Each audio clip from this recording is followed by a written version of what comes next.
Hello and welcome to Two Words Wolves Pod. I'm Ryan Eichten. With me today from the Minnesota Star Tribune and author of Ant, The Incredible Journey of NBA Rising Star Anthony Edwards, Chris Hine. Chris, how you doing? I'm good, Ryan. Thank you so much for having me on. Appreciate it.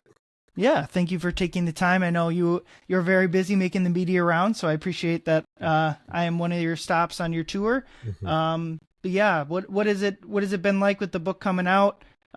Finally, the Wolf season end. You finally get after spending all those months in Atlanta last off season. What's it been like? Kind of getting some time to focus on yourself and the book. Yeah, it's been surreal. It's been really cool to see the reaction from people on social media, people reading the book, finishing it very quickly. Like it's been very heartwarming and awesome to see, being able to have this book finally out in the world for people to consume and seeing people respond to different parts of it. It's been really rewarding and gratifying and it's been just awesome. And I'm very grateful to Wolves fans everywhere in Minneapolis, in St. Paul, in Minnesota, in the country and around the world that have been asking about this book and wanting to buy it. It's been awesome to see.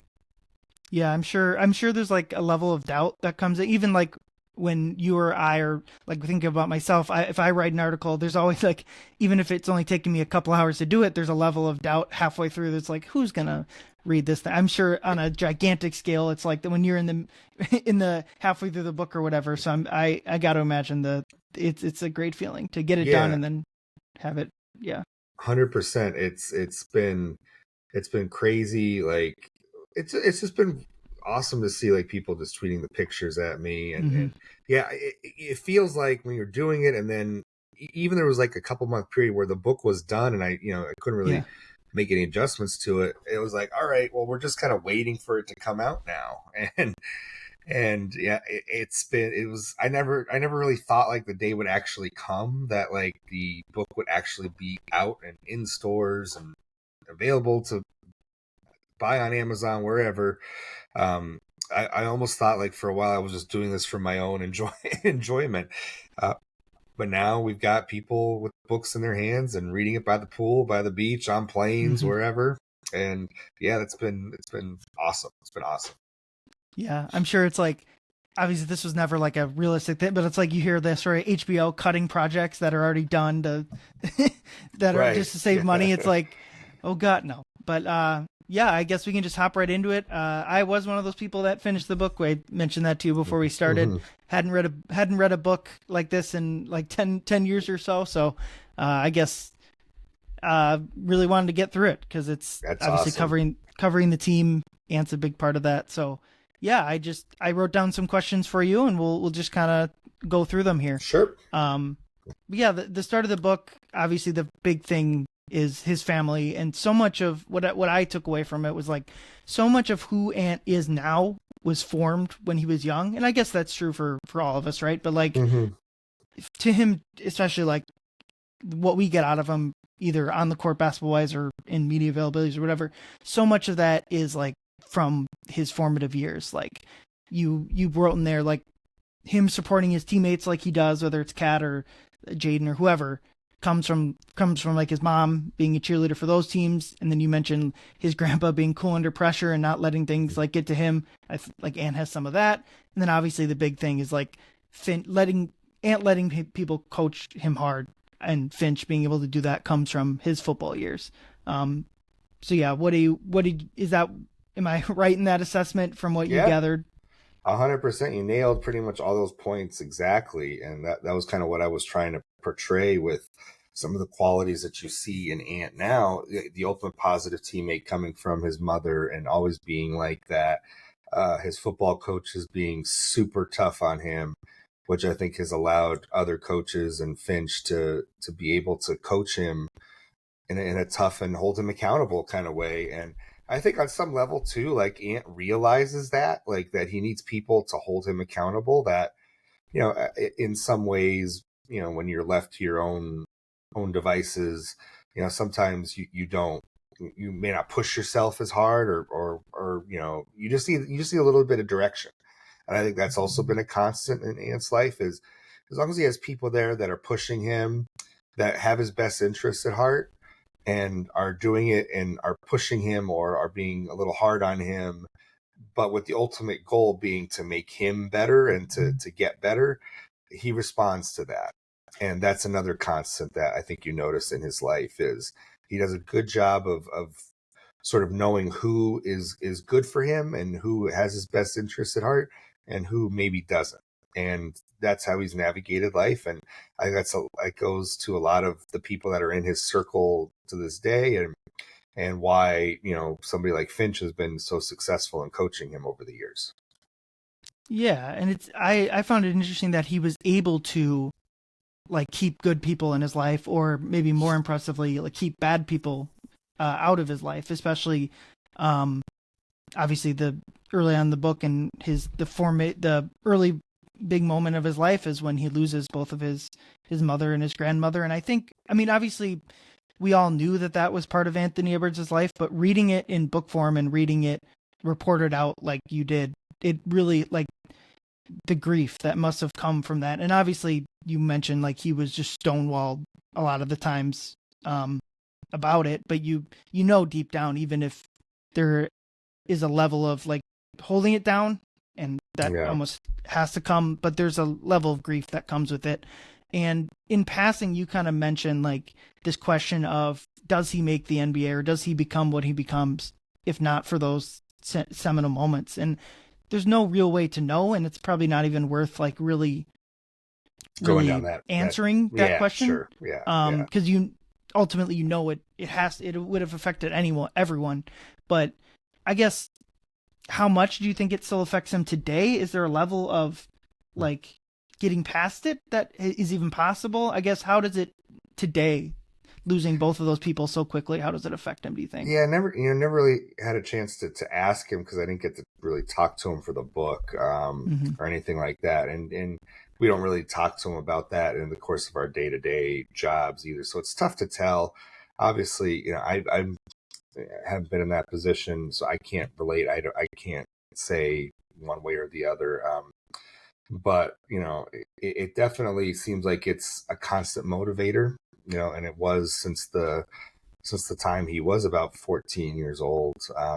Just that work ethic came around that maybe was missing before, and just the drive to make it for them and make it for his family as a whole. And that, and then once he got in the gym and was constantly in the gym working hard, working out with Justin Holland, who's he's still very much a big part of Ant's life today.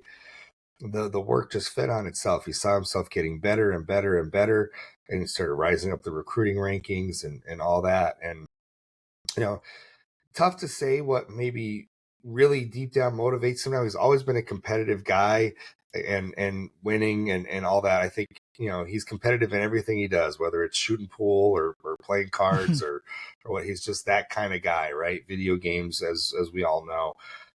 So I'm not sure what maybe drives him or motivates him now, but I feel like at the time, that definitely played a huge part in his life trajectory for sure.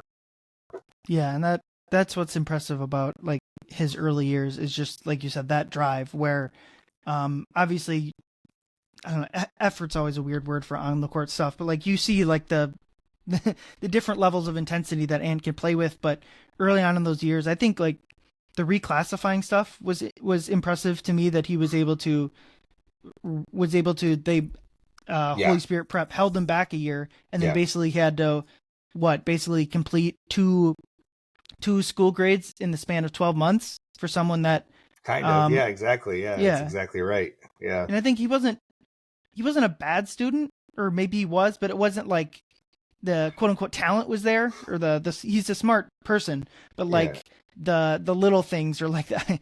It was funny.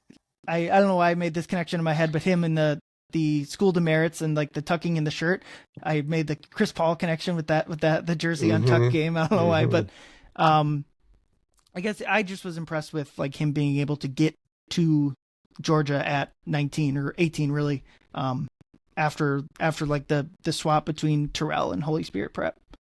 Yeah, he wasn't.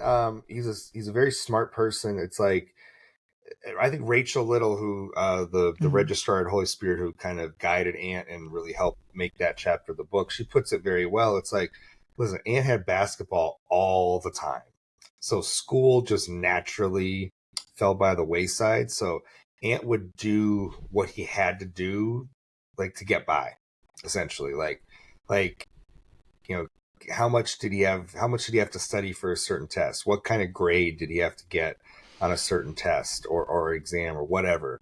And he kind of knew that but at the end of the day, basketball was always going to be the priority because that is your future. When you're that high of a prospect, literally basketball is your future.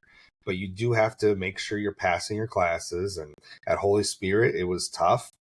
It was really tough to pass those courses. The teachers were not forgiving. They didn't care that he was the number one basketball prospect in the country. So it was having the intelligence to know, like, okay, I have to spend my mental energy here, and I can devote this much time to this much time to that. Because at the end of the day, he did have to be in the gym working, and he had practices and games and separate workouts and early morning workouts and late night workouts and transportation to and from places, and just it's a lot going on for those 2 years that he was at Holy Spirit. So, just having the ability to compartmentalize and divide your time and mental energy accordingly is also a skill in and of itself.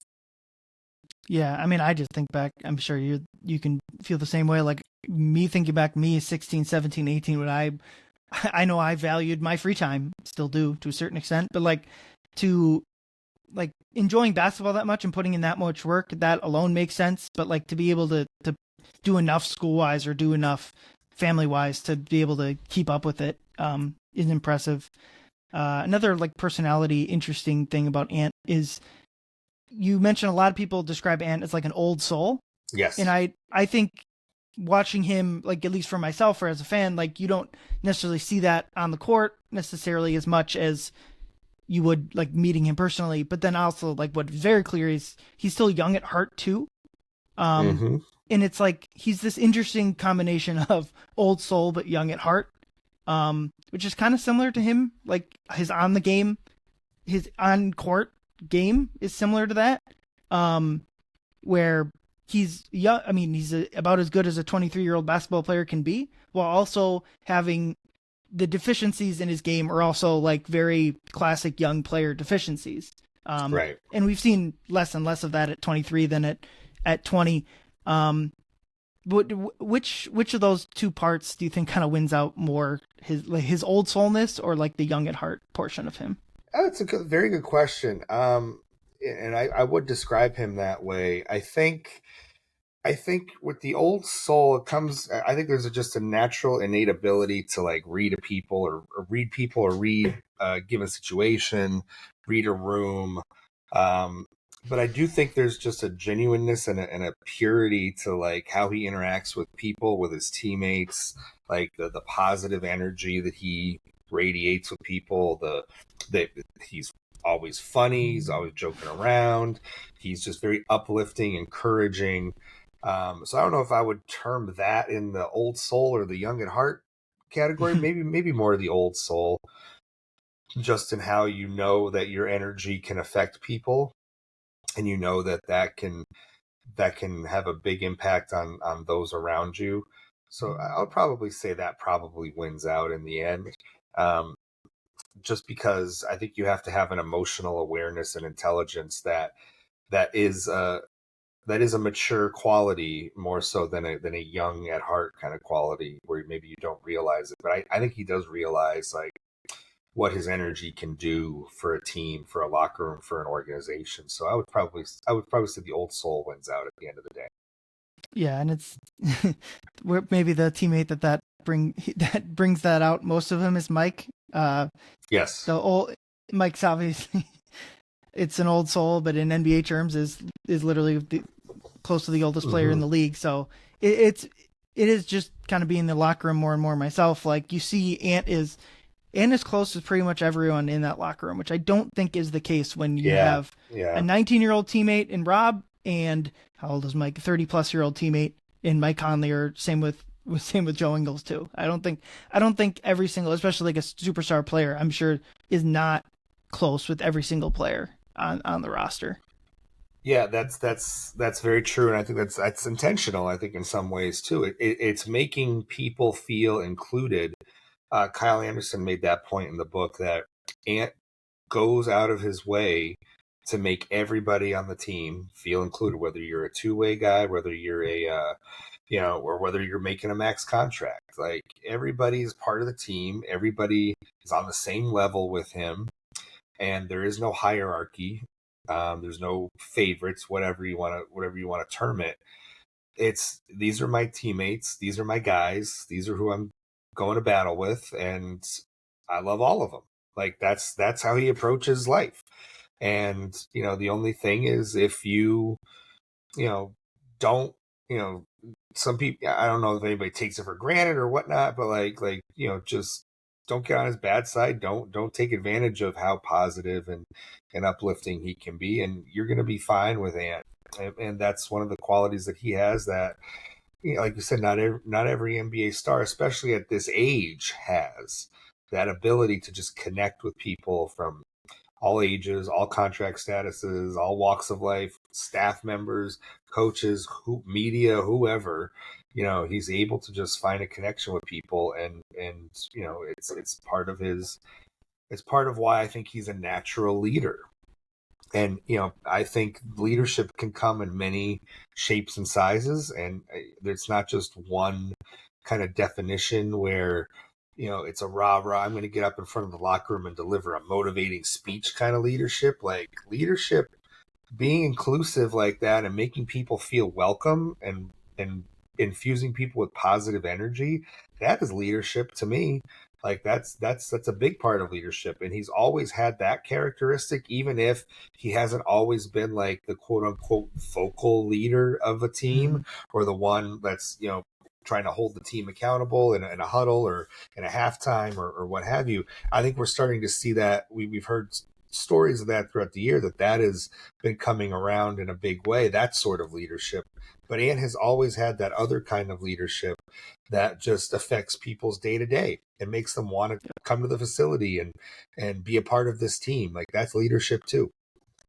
Yeah, and you mentioned it being intentional, but it is that, but it's also natural. That's it's interesting that there's obviously intention to it, but it just, that type of stuff comes naturally. I mean, you mentioned so many times in the book, Ant doesn't like being fake or being like, he wants like, be real with me, be straight up with me. And that's what he's able to do, that while also including everyone, which is, like you said, just so impressive as a young leader. And I'm guessing the vocal leadership will and already has kind of come through, especially like think back to this last season with that, when they start 8-10, I think there's a lot of vocal leadership from Ant in that portion of the season, and I think that continues to grow. But yeah, it's going back to his upbringing a little bit. One thing I really found interesting was his mom was like almost I don't know if encouraging, but certainly was okay with the video games to a certain extent, because it kept him in the house. Yeah. And I think, like for me, and I'm guessing for many other people, it was the opposite. My mom wanted me to put the video games away and go outside more often. Yeah. It's not that I got plenty of video game time, but like would have liked the opposite. In that juxtaposition, I think was in Ant's life a lot. Like you mentioned, the Hinton household, which like I was struck by, like they got the pool, they're in a nicer neighborhood. Like I think being around that portion, and then like Terrell versus Holy Spirit were two very different high school experiences. I know my high school experience was very similar to Holy Spirit prep. I went to a private Catholic high school with the uniforms, and you mentioned a cookie break. My high school was, at least inside the walls, was known for the cookies. We're very good there. So I'm certainly more experienced with the Holy Spirit prep side, but I think all throughout Ant's lifestyle, and especially as he gets older and the NBA career kind of becomes more obvious that it's going to at least get a shot at, but the juxtaposition between his upbringing and kind of the more opportunities he got was interesting to me.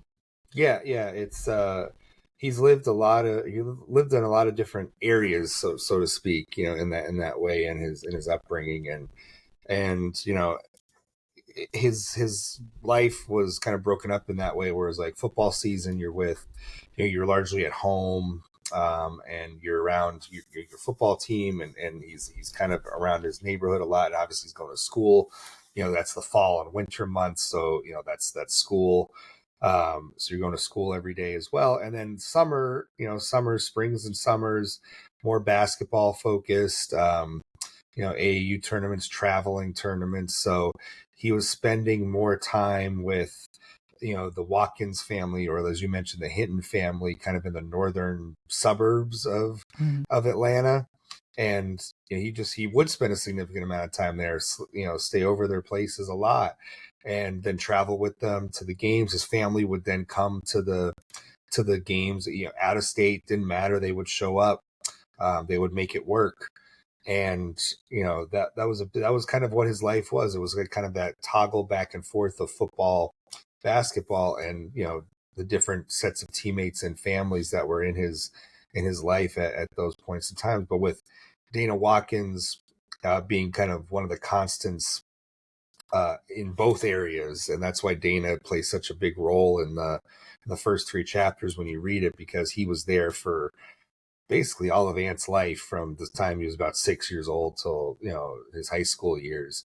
And so nobody knows that Anthony Edwards from that point in time, aside from his own family, better than Dana does, and just what Ant went through and what he was like as a kid, and what those summers were like at his house and at the Hinton household as well, and just what that did for Ant, and what it showed him. Yeah. And again, like we talked about this earlier, it's just impressive, like the network of people that was willing and able to help Ant through those years, get him to all the car rides, and I think we all, if I'm assuming you played youth sports, like we all experienced that. And that's like half the fun of it is, like, I know I wasn't very good at any of the sports necessarily that I played, but like the car rides, the being shuffled back and forth, sleepovers here, going to that, like that's half the fun. And it's, I mean, just like the support network was really interesting. And even before, like when he's a teenager, and certainly the NBA career wasn't, you mentioned that like the NFL was kind of early on in his life, was potentially the place where people thought he could go. And then by 14, the injuries take him out of that, which I think is something we recognize, that the him getting hurt and then coming back 2 seconds later, that seems like it, even the football, it happened during football season until he unfortunately hit the injury that he wasn't able to really. He broke his ankle when he was 13, and then he played a little bit in high school after that, but then I think he said I think I interviewed him 3 years ago. I think he said he hurt his knee in high school, and he's like, that's it. Like, I'm done. Like, I don't want to get hurt like this anymore. So that was when he really focused in on basketball full time. Yeah. I mean, hey, it makes sense. As someone who didn't really play football, I wasn't my cup of tea, but moving on to his college years, I guess knowing Ant, it's not surprising he stayed home for college at Georgia. And it did seem like Georgia was trying to build something with that. They got a bunch of like NBA quality prospects at that time, and who knows how they were able to get, you never know with that, especially that era of college basketball. I know, like, ask Nas what he got to go to LSU. He got 6 figures allegedly to go to LSU. But I guess, was there anything you found, like, what was his reasoning for staying at Georgia? Was it simply just staying home? I did look up like who that Kentucky team was. It seemed like that. I looked at whatever recruiting platform. It said Kansas also offered him, and Florida State, but you made it seem like it was Kentucky. So they had, and who knows if they get to hear Nick tell that it was Kentucky or Georgia. That was it was, those were the two. He wasn't really seriously considering anybody else. It was either Kentucky or Georgia. But yeah, I think to your point, it was the home factor. It did help him. It did help that they were about an hour away from Georgia. His sister had just had a kid. Like, Antoinette had just had her son, his nephew, and so I think he wanted to be around for that a little bit as well. I think that played into the decision to stay home. So just to be there one more year, essentially, for the family. And Tom Crean kind of said as much. It's like, we sold that. It's like, your life is going to change after your 1 year of college. You're probably going to be living away from home. You're not going to be in Atlanta, most likely. So you're going to have to move this and that, but you don't have to move right now. You can have one more year where you're around your family, you're around your friends, and you're able to just have this year of development of playing in college, but you have one more year before you really have to make the clean break. And, that's what Georgia sold him on. Yeah. It makes sense just reading the book, obviously, and knowing Ant, that he'd want to stay home. I mean, it's only 5-6 years after the loss of his family. Like, yep. Yeah. You'd imagine like that is a big thing. I did look up. So Kentucky, their team that year was Emmanuel Cookley, Nick Richards, and Tyrese Maxey are the NBA guys that eventually came over. Who knows if they get Ant, if one of those guards is on the team, but imagine that's a pretty good team there. I did some research on like his college career, that the Maui tournament that you talked about. First thing I noticed on those calls was Bill Walton on the call. So that the late great Bill Walton always called those Maui tournaments. That was great. And then the game before, you didn't talk much about the Dayton game, but that's an Obi Toppin. That was a really good Dayton team. It's too bad that the COVID kind of struck out that NCAA tournament.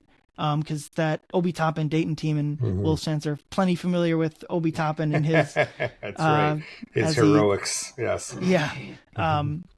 So it was, that Maui tournament was big, and you mentioned, I think you touch on it, but like them being down to Chaminade is a big deal. Like that's a D2 school that's only playing there because they're the host, and right. It would have been nice, like. Obviously, like Ben Simmons doesn't make the tournament with LSU a few years prior, but it would have been cool to have some Anthony Edwards March Madness highlights, and that team just never really got it together. Yeah, it's unfortunate. That Chaminade moment was a big moment because he checked one of his teammates after the game, as you can read in the book there. It was a weird, not a weird year, but it's just a tough year for Georgia basketball, and for Ant, it was a lot of growing pains, and a lot of growing pains that continued into his career, especially when it came to late game decision making and things like that. And they had some leads in some games that year that they couldn't hang on to, and it was a young team overall, and you're just going to go through those struggles. But at the end of the day, COVID wiped everything out in the postseason anyway, so. It was just a weird time for sure. Yeah, I know. Like just thinking about my school, Iowa State had Halliburton at the time, and so, and you'd say, well, I don't think they went Halliburton got hurt in like the non-conference, and they didn't. I think that's the year they didn't even win a conference game, and Iowa State was one of the few schools they lost their Big 12 tournament game the day before everything went to crap. So it's like Iowa State was like one of the few schools that got their season finished with. And as we see, Halliburton is still playing basketball when the Wolves would still like to be. We can talk about that 2020 draft process. I think one thing you hit home is just how much COVID screwed up just everything in terms of talent evaluation, draft prep from Ant's side. But the Wolves do their due diligence, obviously, and very much. It's interesting to see Glenn wrote a blank check to make sure the Wolves made sure they got their guy.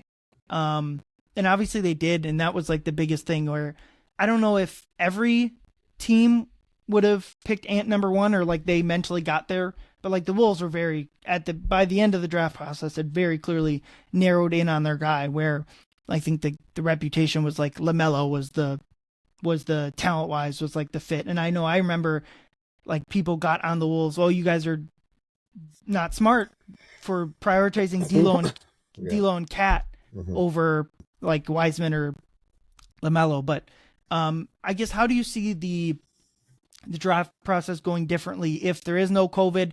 Does Ant end up the number one pick? And maybe how many teams actually would have picked Ant number one if they like even had the opportunity? maybe he would have been a little more in demand, because maybe that, the Golden State workout where he, famously flopped, maybe that workout doesn't happen or happen as badly if it's, non-COVID times, because the COVID letdown and the kind of lack of preparation and difficulties around that was what led to the Golden State workout. So maybe he impresses Golden State a little more in that workout, and maybe there's, I don't know, maybe there's more of a demand at the top of the draft for whether it's people trying to move up, or how they view him. Potentially, I'm not 100% certain how it all shakes out, but I think it's reasonable to say that maybe some of the things that stuck to Ant early in his career, like the lack of not caring about basketball, not working hard, whatever. I don't think those become as strong, just because I think if you had an Anthony Edwards who was in the gym all the time, able to work out all the time, with different people, whatnot, and COVID didn't place any restrictions on that, I think he probably would have navigated the draft process a lot differently and probably a lot better and come out of it on the other end. So at the end of the day, I think the biggest takeaway and legacy is that this was not an easy decision for the Wolves to make at the time, with Gerson Rosas in the front office. And, COVID was obscuring what may have otherwise been, some of your opinions about Anthony Edwards. We now know that, like, he cares a lot about basketball. He has a very high work ethic. That was not evident during the 2020 draft process. Maybe it would have been under normal circumstances, but the Wolves and Gerson Rosas were kind of able to see through it and pick him anyway. And it was the right pick. But that just added kind of another layer of noise that you had to break through to make the right decision. And they did. Yeah, it was nice going down the memory lane with Gerson and Ryan Saunders, just because, like, I mean, obviously that it ended abruptly with that regime, especially Gerson. But yeah, I mean, the Wolves aren't where they are without, like, the quality selections those guys made. I mean, Nas, Jaden, and Ant, like, pretty much the core of the team right now, were all Gerson people originally, and obviously the current administration has renewed all three of those guys, so it's not just them. But I guess, why do you think that football story stuck so much? The I don't like, right, yeah, that ESPN story, yeah, it's a good, where Ant said, like, I like basketball, but it's it's only what I do, whatever that quote exactly was. I don't know. It's a good question. I don't know why that stuck, where that one quote stuck so much. I guess maybe because there were these pre-draft whispers that he didn't work hard. So this was just maybe confirmation from himself that maybe some of that was true. Maybe that was part of it. And it wasn't just during the days leading up to the draft, but that seemed to stick with him a lot in the first year or two, and he had to really dispel that. So yeah, I don't know. Sometimes quotes take off and you don't know why, or why a guy says a certain thing and it ticks people off. I don't know. I don't know why that one quote really made so much noise. Obviously, it being an ESPN story, added to the focus that was put on it. But yeah, I'm not sure. You never, in this day and age of the internet, I don't know why things do and don't go viral. So yeah. Sure, and I think you did a good job, like, explaining why that quote happened, in the sense of that was at the end of, they had delayed the draft twice at that point. Yeah. And I think we see this, like, he was just tired of it. He was tired of the questions, and I don't know if he lied is obviously the wrong word, but he exaggerated. I mean, everyone does, but, like, Ant is known to exaggerate some things at times, and I just think, like, obviously he enjoys football, but I also don't think, like, if you went up to him now and started asking him, if you go up to Mike and ask him about fantasy football, you'll get him to talk his ear off. I don't think if you went up to Ant and started talking about like whatever NFL game was on the TV, I'm not sure he would like I don't think he's watching football like he is. But if you went and asked him about Kevin Durant or a basketball thing, he would. I think Ant is a big football fan. I do. Okay. I do think so, especially when it comes to college. Like when Notre Dame and Georgia were facing each other, and I went to Notre Dame and he went to Georgia, we talked a little bit, and he knew like some of Georgia's personnel and things like that. Like he pays attention to football. He still does. Yeah. Yeah. I certainly willing to be wrong there. You would know better than me, but it's just such a weird, like, I think what you said, what goes viral and what doesn't. Right. That's it. Yeah. We'll talk about the cat Jimmy of it all. I think that kind of falls into that a little bit. One thing, I did a little sleuthing. So you mentioned Rosas mentioned in his Houston days that they interviewed a player shirtless. It didn't go well. And that player was a disaster. So I went back and looked at all of Houston's draft picks. They were fairly good, and they didn't have a lot of high picks that you would consider a disaster. And maybe it was a second round pick that he's talking about. But the person that fits just the basic description that Rosas gave in the book is Royce White. Do you know, could that be the person he's talking about? I did not ask Gerson who it was, and he didn't say it on the record, obviously, but I didn't ask him even who it was. I didn't even think like it was that important of a detail. It's just it's not. I hooked on his it. Mindset. I can't speculate as to who it may or may not have been. Okay. Yeah. Well, in my head, it's Royce White, and that's just not fair. factual. But you could have that. You could have that. I honestly do not know. I don't even know off the record who it was. Yeah, I looked into it. They didn't have all of their top 10 picks in that era worked out. I mean, I would say if he called any of the players they took while he was in Houston as disasters, I would disagree. Like they all had at the very least quality NBA careers. The only one that didn't was Royce White, which I think he was pick 16. But yeah, like I said, it could have been a second round pick or somebody that they interviewed and thought, well, we'll look past the shirtless thing. Maybe he'll be okay, and then maybe it wasn't. Yeah. Just in my head, it makes the most sense as Royce White. So that's as an Iowa State person, a Minnesota resident, like the Royce White connection is funny there. But obviously another impact that COVID had on Ant was the quick turnaround between the draft and the start of the season. And I think you saw that in a slow start to his season, and it ended up costing him Rookie of the Year. Because part of it is, and rightly or wrongly, I think a lot of these awards are determined by wins. And Charlotte was decent that year, and the Wolves were not.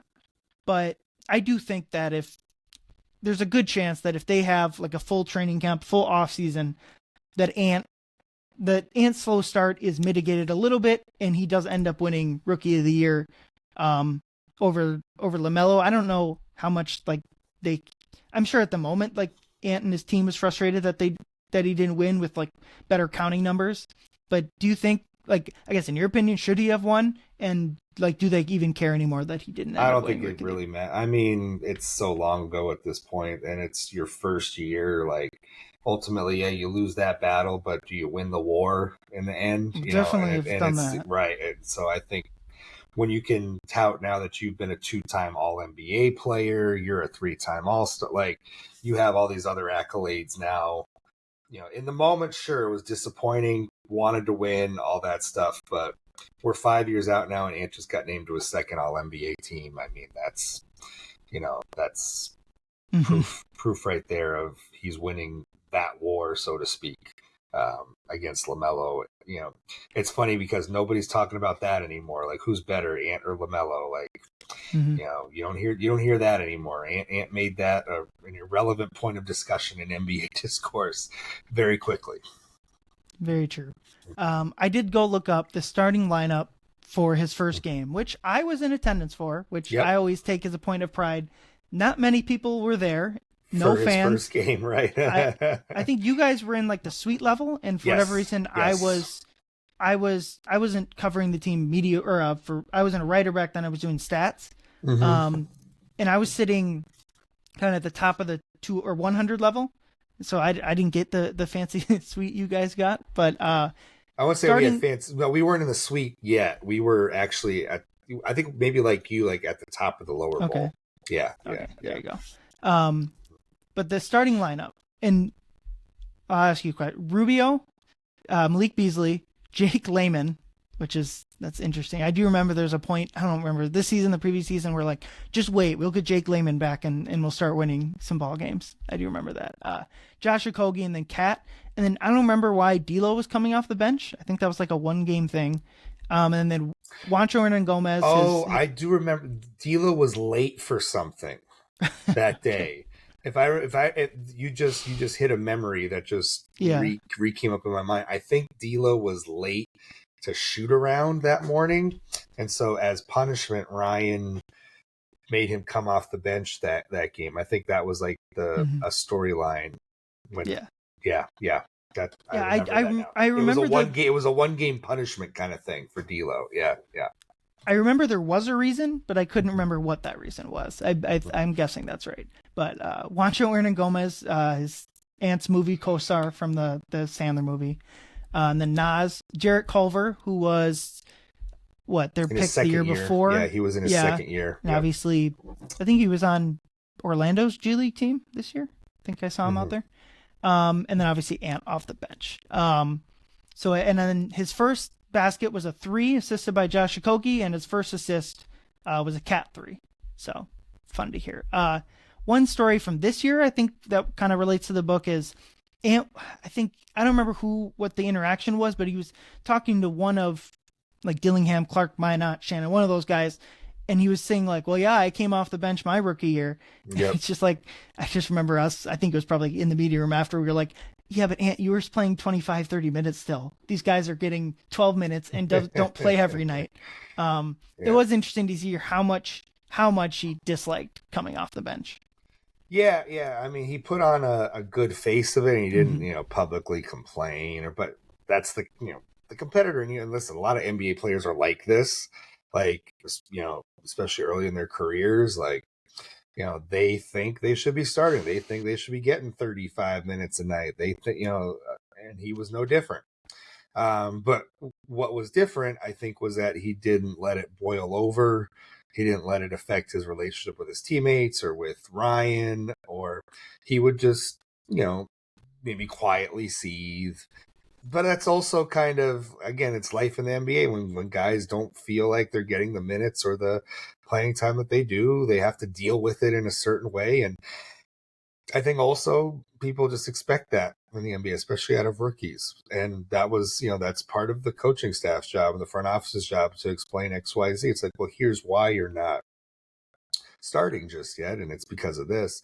Now, again, who knows with a full training camp and stuff like that. But, as you see, and as we knew at the time too, Ant was very unpolished, and, he was going to be making a lot of mistakes, and he was going to have wild variance in his shooting performances. And that necessitated a more inconsistent amount of minutes. So some nights he'd have it, some nights he wouldn't. But I think what you saw, later in that rookie season, is the good performances started to become a little more consistent. And you could just see him starting to figure it out as his rookie year went on.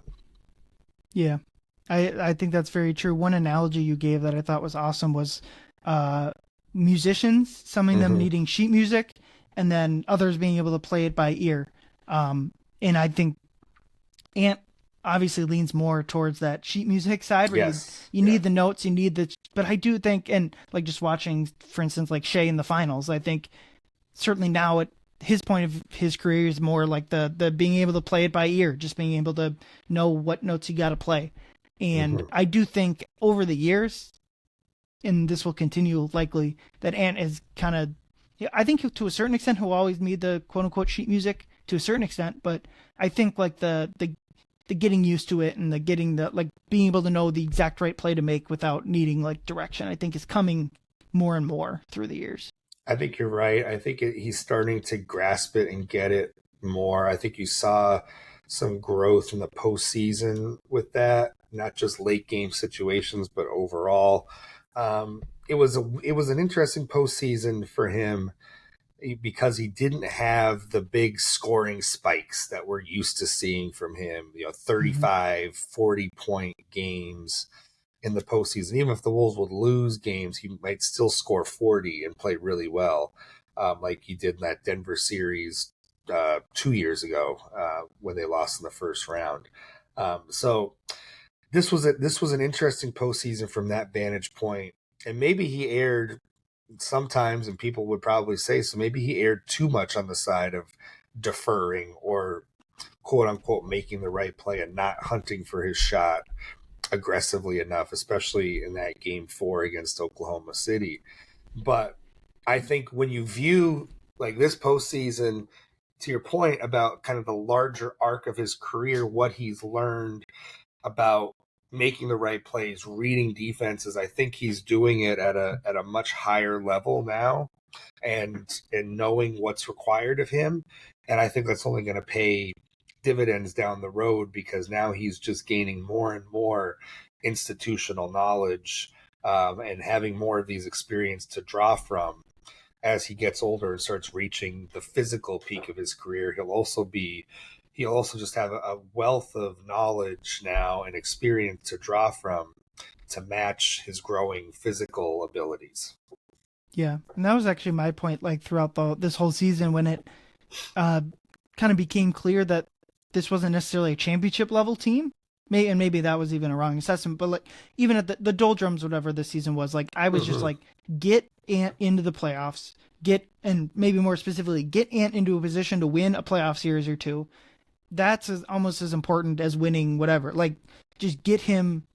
I think just after every playoff series, I think he gains like a new skill, he learns something. Even like the disasters that have been the last 2 West Finals, I just think he gets a new sheet of music that he gets to learn from.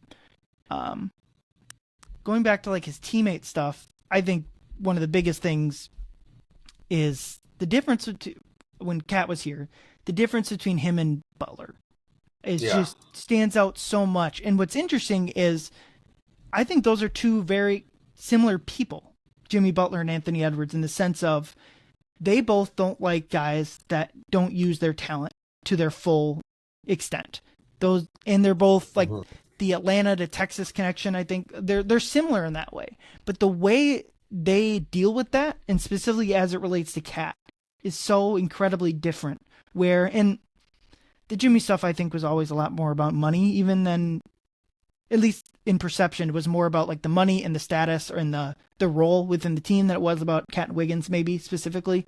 Obviously, that was a big part of it too, but it's interesting to see how much love Ant had for Cat, both on the court, but like you mentioned, like they were hanging out. Ant had a key to Cat's house, basically.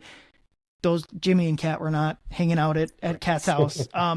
I just like that's such a good, and Jimmy's had plenty of success, made the finals a couple times with Miami, and maybe the Golden State series goes differently if Curry is healthy. But I just think that that's such a feather in Ant's cap that whatever you want to describe Cat as a player, frustrating maybe, Ant was able to like embrace the good parts of Cat and try to help cover over some of the rougher edges of Karl. Well, that's just it. It was recognizing that, yes, nobody's perfect. Cat's not perfect, and even to a certain extent, like his relationship with Rudy, it's the same way. It's like, these guys aren't perfect, but just because social media clowns them or whatever, however you want to term it, or that Jimmy didn't get along with Cat, like, doesn't mean that I can't, right? And I can't embrace all the good, and there's a lot of good that Cat brings to the table as a player. And I think at the same token, Cat is a good dude, and when you have that, it's like, Ant's gonna be there to support you, right? Like, he doesn't sense that you're trying to get in his way or the team's way, whatever, right? So Ant has no problem getting along with people like that, and so you recognize the good that somebody can bring to the table, to the team, to the organization, and you try to help them as best you can and as best they can to get that out of them.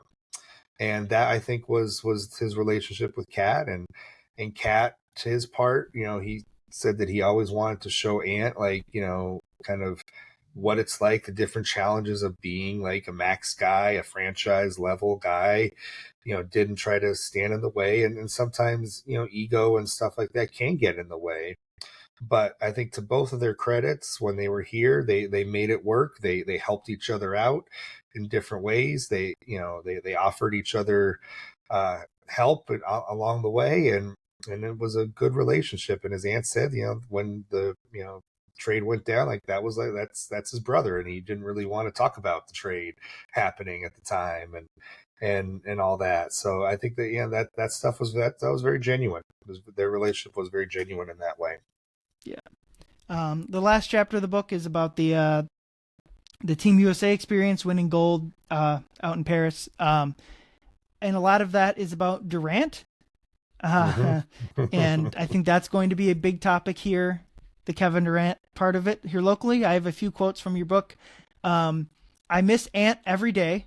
He said he'll learn to open champagne soon, which I believe wasn't about literally opening the champagne. I believe that Durant feels Ant is a championship quality player. I'm assuming that's what that mostly meant.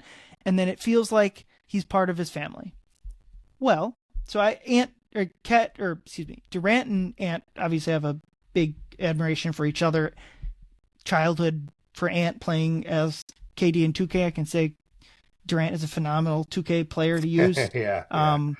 But well, here's what I'll say. Well, if you don't want to miss Ant every day and you want Ant more part of your family, one way that could happen is Durant ending up in Minnesota. And obviously, I don't think any of us really know how that'll go. I think we can both assume that the Wolves front office is going to try to make that happen. I guess I would ask you, do you feel like that would be a good pairing if Durant did end up in Minnesota, and like would that be a smart decision without knowing if it's possible or what the return would be? Yeah, that's the $52 million question, or however much Kevin Durant is making in the final year of his contract, right? Because obviously, no matter the cost, you're going to have to match that salary and figure out a way to get Kevin Durant here. I think, and I'm just going off the vibes from the end of the season and just the general tone around the organization and seeing the two teams that are in the finals right now, I think the Wolves' success in getting to the Western Conference Finals, the Thunder, the Pacers in the finals, 3 of the 4 teams that are left standing right now, is a testament to having depth on your team. And I think you have to think long and hard, if you are the Wolves, about sacrificing some of that depth for Kevin Durant.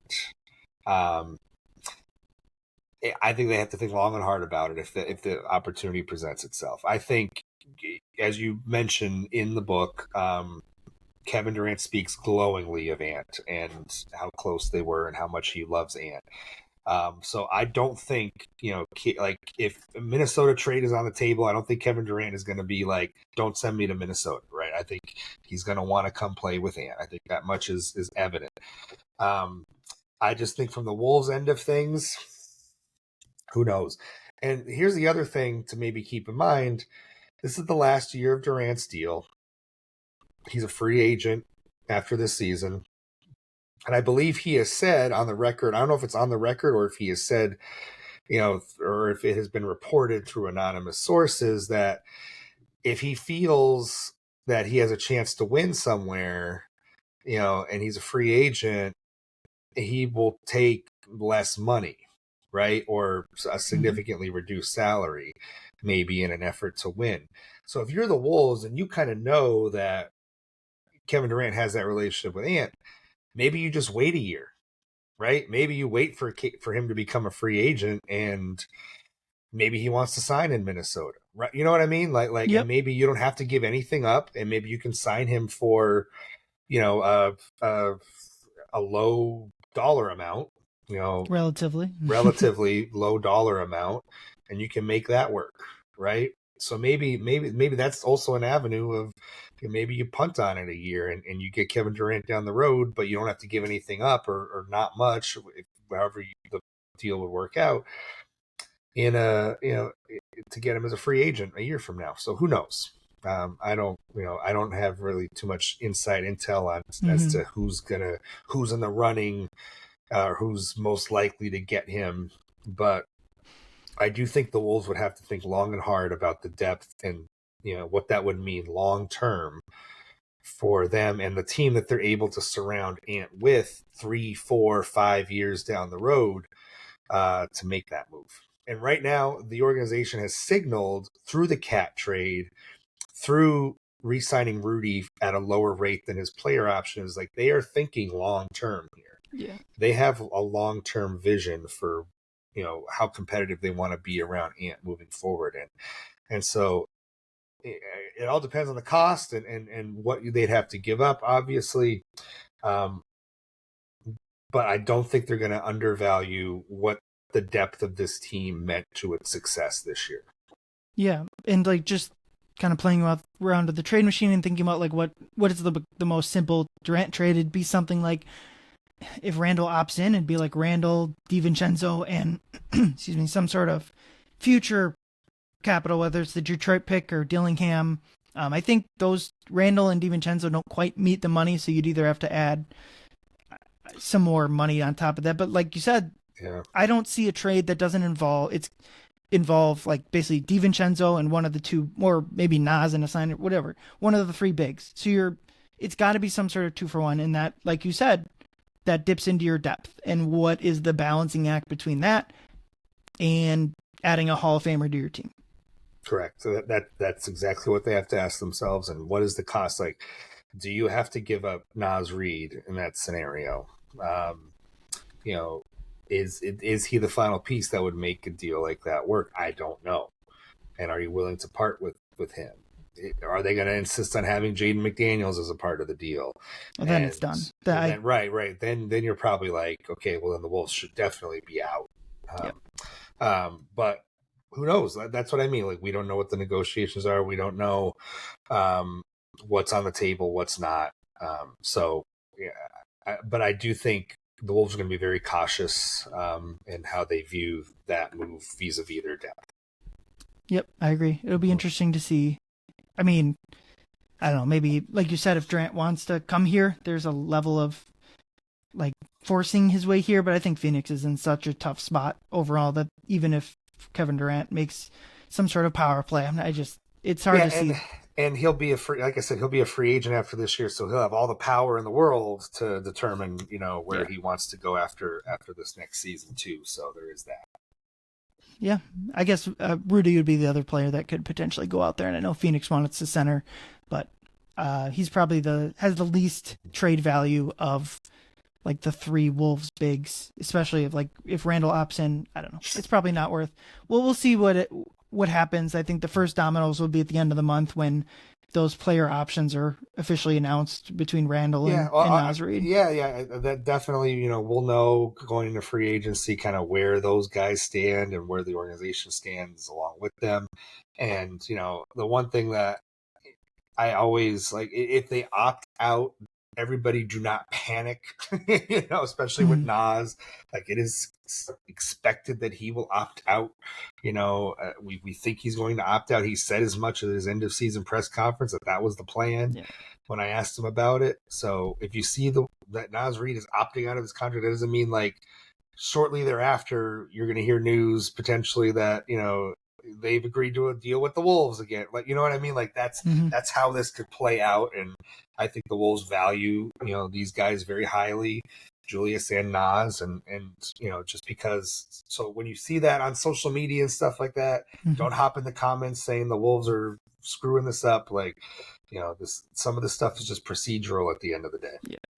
Yeah. And I think there's like a 2-day basically negotiating window where Nas becomes extension eligible before the player option date comes. So I guess they could try to work out something there, but I guess we'll head back to the book and leave the off-season discussion for the end of the month. A lot of moving parts. Yeah, for sure.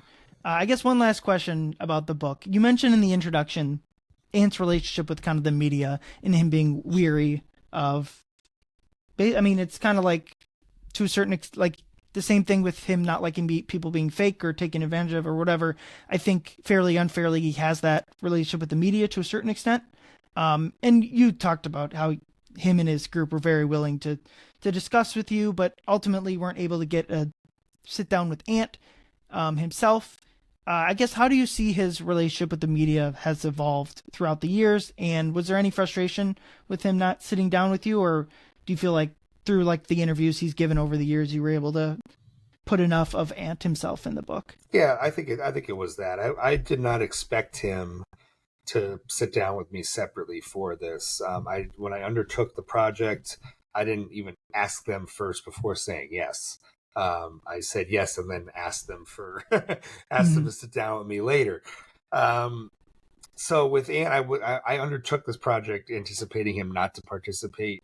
What I was very appreciative of was that he didn't put a stop to like people close to him talking. Yeah. And that can happen in these situations and has happened with people that try to write biographies of other people. So I'm very thankful that he was encouraging of it when I initially told him about it last summer, and that he didn't stand in the way of me talking to some of the most important, closest people in his life, that everybody was on board with it. And I hope they enjoy the result. And, so I'm very thankful for that. As for his relationship with the media, I think it's up and down, hot and cold, whatever, but I think, when Ant, what I always appreciate about Ant is that, when he has something to say and he's very candid, and I think we appreciate that about him. He says what's on his mind. He doesn't really hold back. Especially this year, as the team was going through struggles, he didn't try to shy away from it at times. He didn't try to just paper over it with a cliche. He would say, "Yeah, we stink right now. We can't talk to each other. We can't do this. We can't do that." He's very candid and open and honest with us when he does talk, and so I think we're appreciative of that, because we like that. We just like to be able to tell people honestly what's going on with the team, and Ant helps with that. Yeah, it's certainly it's probably better to get like the good quotes you get out of him, and sometimes he's not available necessarily after whatever when you want him to, but he very rarely, if ever, is speaking like coded language like I think a lot of guys do. So we certainly appreciate that. I guess before we close out, I'll get on my soapbox here and say that I feel like the only person that could write this type of book is someone that is around the team as much as you. Is around the team on how many road games? I know you missed the one in Toronto because of Taylor Swift. I'm probably there for of the 41 road games out of a regular season, I'm probably there for 31 to 33. Yeah. Yeah. And then if the schedule wasn't so weird, you would have been at pretty much every home, similar to, it's more of the home games too. Yeah. I just think I know for me going to just even a small handful of road games, I know I got a little bit of kick out of, there's one, I went to the Wizards game this year out in Washington, and there was a quote from that media availability, and I got a kick of, I was there for that. But I'll say that this only happens, a book like this, if someone is able to be around the team, and in this case, be around Ant as much as you. So I just think I'll say that's I was very impressed with this book. I enjoyed it very much. And also just the importance of, as the media landscape, blah, blah, blah, changes, having at least someone or as many people as possible traveling with the team during the regular season. Obviously, when the playoffs come, more people hound everything. But yeah, I just think that shows the importance of being there day in and day out for even the random moments that may not seem important. Yeah, that's it. That's and it's, what do people want out of their sports coverage? Are you willing to pay for this sort of stuff so that organizations can fund reporters to go on the road? And it's tough in this day and age, and people have a finite amount of money to spend. But that's what your subscriptions and stuff do for us, and allow us to give you that sort of access and ask those kind of questions on a long road trip that frankly otherwise would not be asked if it was just the local reporters on the scene in a certain city. They're not asking the same kind of questions that we would ask, or that the team or the fans want to know about the team. So I'm very fortunate the Star Tribune put me in this position, and and like you said, yeah, this book likely doesn't happen as well if I'm not on the road in some instances. And just being able to build that relationship with Ant and with the other guys on the team and Finch and the coaching staff, and just having those relationships that I'm always around, always accountable for what I write, what I say, and it's a good give and take in that way. And that's something, unfortunately, like you said, is it may go by the wayside here as the media landscape changes. Yeah. Well, I'll keep stumping for people that. to be there as much as possible. I have immense sway, of course. Yes. Yeah, but thank you so much for coming on. Is there anything? Obviously, we're plugging the book. Everyone go buy it, go read it. It's must read for any Wolves fan, and that comes off as cliche, but it just is true. It's like if you're not going to read the book, like, you're going to be a step behind people when talking about this team, and certainly Ant himself. But I like that. I'm going to steal that. You're going to be a step behind and talking about the team if you don't read the book. I like that. Yeah. I'm going to use that. Please, that is all yours. But is there anything you want to plug here, Star Tribune wise or Wolves coverage wise? Star Tribune coverage. As far as ordering the book, various outlets, Amazon, Barnes and Noble, major outlets like that. But local bookstores in Minneapolis have them. As well. So if you want to support your local independent bookstores, they have them as well. I have an event coming at Majors and Quinn in Uptown on the 18th. I believe at 7 p.m. that begins. And then I'll be at the Barnes and Noble in Uptown on the 28th. I believe I'll be there starting at 1 p.m. for people to get their books signed or come and buy one and then have it signed. So happy to do that. If you would like a signed copy, I have a limited number that I can sell to you. So that's basically first come, first serve. Hit me up on Twitter or Blue Sky if you would like that. Awesome. Yeah. Everyone should follow Chris, like the book. If you're not reading or following Chris, you're a step behind on just the the regular Wolves coverage. Looking forward to next season with you, and thank you so much for coming on. Yeah, 100%. Thanks so much for doing this, Ryan. Appreciate it. And thank you. Thanks for everyone for listening. Go Wolves.